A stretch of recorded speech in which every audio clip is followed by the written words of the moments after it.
All right, everyone. So, a really brief intro. Once again, in the past, I don't know if I mentioned this, but I have rooted for Real Madrid. And for a while, I've been somebody who's been proud of their success. And I'm happy for them. But this video, it doesn't come from a bad place. It just comes from my personal opinion and observations. So, when I say something like Real Madrid is going to collapse, I don't mean that they're going to be in a situation like Manchester United was in the past few years. They're always going to be near the top of the La Liga or at least constantly winning it. But they won't win the Champions League final, in my opinion. They won't have a season where they're exceeding or even meeting expectations. So this video is just sort of going to talk a little bit about that. That I wanted to cover that I don't believe that Real Madrid is going to repeat or even go deep in the Champions League this season is that everyone around them is getting better. And what do I mean by everyone else? I mean the teams that have actually qualified for the Champions League in this upcoming year.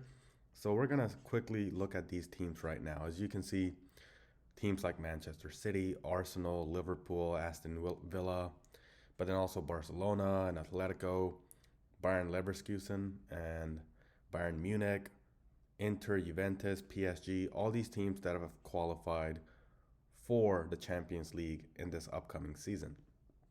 Now, I know Real Madrid made a lot of news this summer for signing Mbappe and also for signing Endrick, but I wanted to look at the moves that these other teams have made, right? So we're just looking at this website here, Football 365, and they're kind of showing you some of the other big transfers that were made this past summer. So Atletico got Julian Alvarez, who, in my opinion, played pretty decent in this past Copa America. I'm going to leave out teams like Tottenham because they haven't qualified for the Champions League. And again, short term, I don't want to mention Manchester United, but this is kind of telling in the sense that Madrid did not go for Lenny Yoro and they need help on that back line as Nacho is moving on. But it's just some of the other teams, right? Like even PSG is making some big moves, but also Aston Villa, Barcelona with Dani Olmo, Bayern Munich. Like I'm gonna talk a little bit more about Madrid's past opponents in the past Champions League because we really need to pick this apart, right? So you're looking at who Bayern Munich has signed in this offseason, for example. And Juventus is getting busy. PSG's been low key busy. And yes, West Ham, for example, has been quite busy in this transfer market. And once again, Aston Villa. We're not going to pay attention to teams that don't qualify for this Champions League because they're not really going to be much of a threat to Madrid.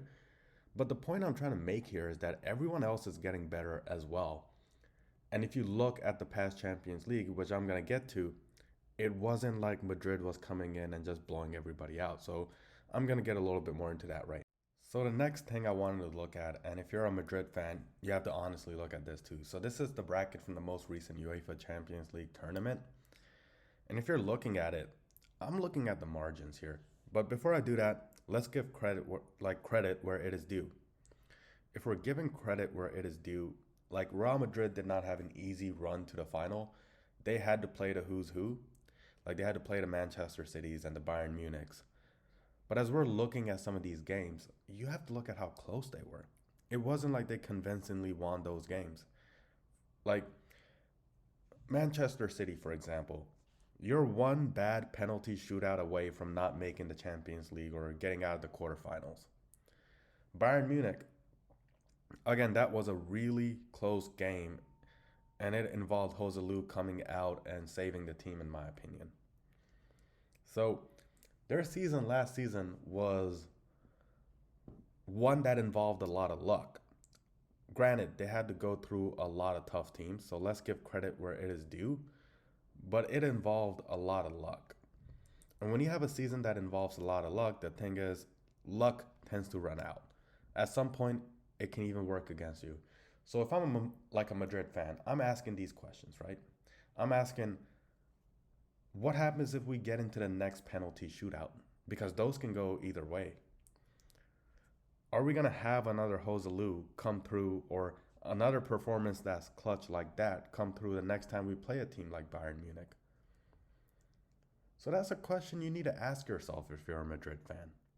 So the next thing I wanted to talk a little bit about was departures. In terms of players that have left Real Madrid, famously Toni Kroos, who in my opinion was quite paramount and quite significant in their championship wins from the days of Cristiano Ronaldo to now. And he's left, and his presence is going to be missed. But it's not just Toni Kroos. You're also looking at Nacho, for example, who's left. And Real Madrid tried to find a replacement for him with Yoro, but Manchester United got on that first. And you're also looking at just a defense overall that's not going to be that great. And if you look at some of the past Champions League, like the most recent ones that Real Madrid won, I believe that the defense goes underappreciated. Like the defense is not appreciated enough. Like the work of guys like Carvajal, for example, who is really getting up there in terms of age, so we don't know his future. But not just Carvajal, we're really looking at just players that did such a good job in shutting down Erling Haaland, for example, with Manchester City, and really limiting that Bayern Munich attack. They were monumental in getting Real Madrid to the Champions League final. And when you're looking at that, for example, right,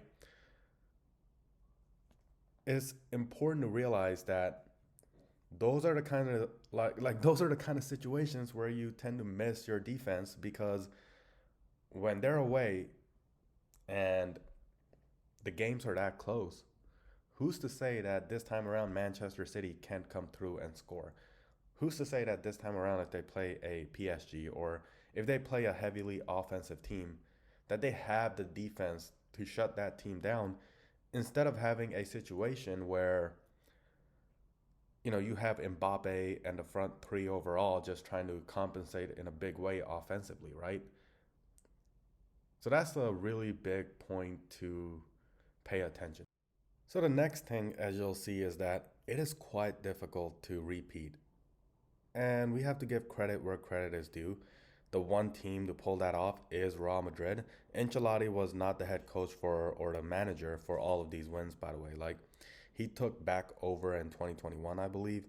But some of these were his. Like, I believe these two definitely were his, but Zidane was involved with some of them as well. So, as we're looking at all of that, again, Real Madrid has done it under Ancelotti. But the thing is that it is so difficult to like three-peat or repeat. It's just a very difficult thing to do. There's just insurmountable pressure behind that. I'm not going to spend too much time on this reason over here, because one of the reasons is just the fact that it is something where it's an easy win, right? Like, it's an easy thing for me to say. Like, it's easy to say across all sports. It's easy to say that any team in any sport is not going to repeat because it's just difficult to do. Real Madrid has done it before. Like, they have three-peated. Once again, Ancelotti was not the head coach for all of them.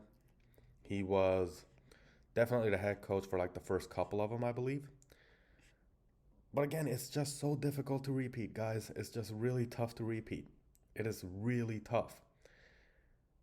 And when you look at how the other teams, like an Arsenal, for example, or Manchester City, or even Atletico Madrid, heck, even Barcelona, despite the financial troubles, are trying to just pull it all together to win their first Champions League in years, or just, well, not their first Champions League in years. Like, it's just kind of easy to think that way, but how they're all constantly trying to get better is just insurmountable pressure, right? We'll have to see how they react to it. And here I wanted to talk about the final reason I don't believe that Real Madrid would repeat, and also why Real Madrid will collapse. And that's Jude Bellingham. I know, this is going to be the crazy reason. And everybody right now is looking at me like I'm crazy. They're all going to hear this. You're all going to hear this, and you're going to be like, this man has no credibility. But hear me out. Just hear me out and hear me out on what I have to say. I believe that long term, there's going to be a rift between Kylian Mbappe and Jude Bellingham. I don't believe these two are going to get along. I believe in the short term it might seem like they're getting along, but like as the season goes on, you're gonna realize it. You're gonna realize that Mbappe and Bellingham, they're not seeing eye to eye, and there's a lot of friction between those two. And I believe this guy's breakdown on Jude Bellingham's character is quite accurate because I don't believe that Jude Bellingham is a mature player or really this classy, composed gentleman he shows himself off to be in the media. I do believe that he's somebody who wants all the fame and attention, and now he has to live with a reality where he's not the most popular player at Real Madrid. He has to live with the reality that now the guy who's going to be getting the most goals is going to be somebody who's won a World Cup, unlike Bellingham, has led his team to two World Cups, unlike Bellingham, is considered the best player for years now, or one of the best in the world, top five easily in Mbappe, that Bellingham isn't. Now, obviously, Bellingham is getting there, but how is he going to handle that? Like, how is Jude Bellingham going to handle the fact that he's no longer the most popular player at Madrid? I don't believe his ego is going to be able to take that. And I have shared these statistics before, but they are still somewhat troubling in my opinion if you look ahead. Like, when you compare Jude Bellingham to a lot of midfielders out there, right? You're seeing a lot of goals, but you're not seeing a lot of assists. Like, the ratio is almost 3-1 when it comes to goals to assists. That's going to be impacted now that Kylian Mbappe is at Real Madrid because he's going to want those goals. He's going to want to score. And I could easily see a situation where Jude Bellingham does not want to let that happen. Like, he prefers that he rather score than let Kylian Mbappe score. And long term, I think that's going to be an issue. But it's not just that. You look at Jude Bellingham, you also notice he's not a good defensive player like other midfielders are. He doesn't have a great defensive work rate. And now when you look at the almost like significantly like weaker, not significantly, but let's just say slightly weaker defense at Real Madrid with Nacho departing and Toni Kroos not being there as much, like you're looking at a situation where you ask yourself like, how much is that going to factor in now? Because I believe that Jude Bellingham wants to be popular as opposed to win. Like, he cares more about being popular and getting the fame as opposed to winning, in my opinion. Like, I believe this past season at Real Madrid almost got to his head where he was recognized like crazy for being the best player in the world. I mean, I believe Ancelotti even said that he's a better version of Zinedine Zidane, which I found like baffling. But anyways, when you're looking at that and you're looking at somebody who scored those crazy amounts of goals, and now that's not going to happen because Kylian Mbappe is on the team, like, how much is that ego going to be able to handle that? And I know I sound crazy right now. You all are probably hearing this and you're like, this man is off his rocker. But give it a year. You know, if I'm wrong, I'm going to post a video and I'm going to say, hey, I apologize. I was wrong. I made the wrong prediction. But I don't believe I'll have to post that video. I believe that one of the main reasons that Real Madrid is going to collapse is because of Jude Bellingham and his ego. And I believe any manager, whether it's Ancelotti or perhaps it's Zidane in the future, who knows? Any manager that comes in is going to have to make that tough decision. Like, do you keep Kylian Mbappe or do you keep Bellingham? Because long term, those two are not going to be able to coexist together, in my opinion. So there you have it.